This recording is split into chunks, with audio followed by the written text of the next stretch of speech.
Hey everyone, in this video we are going to represent three algorithms we are implementing for our sequence game AI agent. The first one is Minimax with alpha beta, the second one is heuristic search, the third one is Monte Carlo tree search.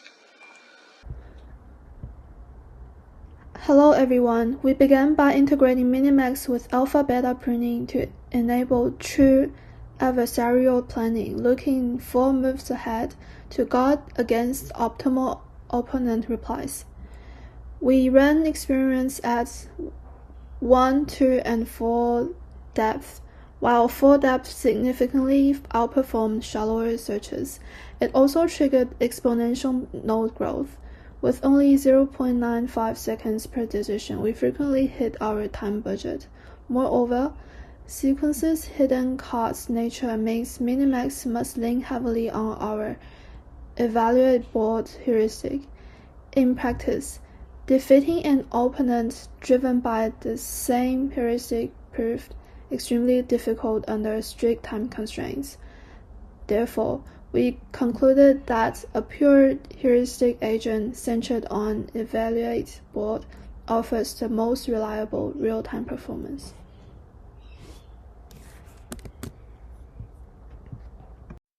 Hi, this is Dylan. Let me quickly share the key ideas behind my heuristic search agent. First, it's goal-aware. If it can either take all 4 center squares or make it 5 in a row, it just started immediately. No further search needed. The aim is to win fast or secure the center. And second, placing a chip and picking a draft card are treated as 2 totally separate actions. I score each one independently and add them up. This keeps the choice unbiased and always picks the best overall move. Third, jack cards are handled specially.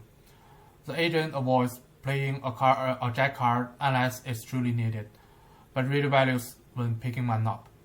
That way, jacks are saved for most important situations. And fourth, any move that blocks the opponent from making 5 in a row using jacks or normal chips gets a big score boost.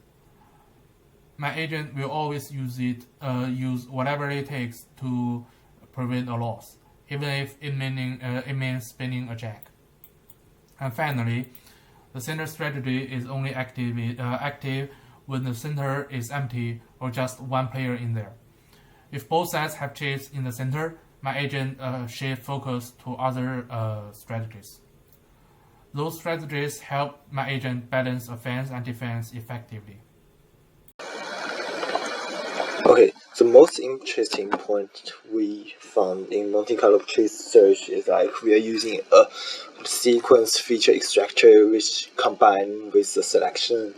We have a 6-dimensional feature vector, which each feature is dependent on the state and the actions. It's to some extent like the heuristic values, and we will use them combining with UCBTB and multi-unbounded to select the actions that give us the best Q values. And for the future improvement, for Minimax, we will consider iterative deepening or use more layers, since currently we only use 4 layers, which probably might not be enough. And for some heuristics, we might use a smarter strategy, like consider more values that could contribute to our heuristic using more advanced algorithm like dynamic weight learning or multi-step integration. Might also consider combining some simulation and considering the next steps, not only considering the best action for the current step. And for MCTS, we'll probably choose deep Q network to train more representative features and based on more comprehensive game states and actions instead of approximation. Yeah, and we could also not only use a random action to simulate opponent's behavior. Instead, we might consider the opponent to get the best actions as a simulation, And finally, we use heuristics for its best performance amongst the 3 algorithms. Yeah, and that's the end of the presentation. Thanks everyone for listening.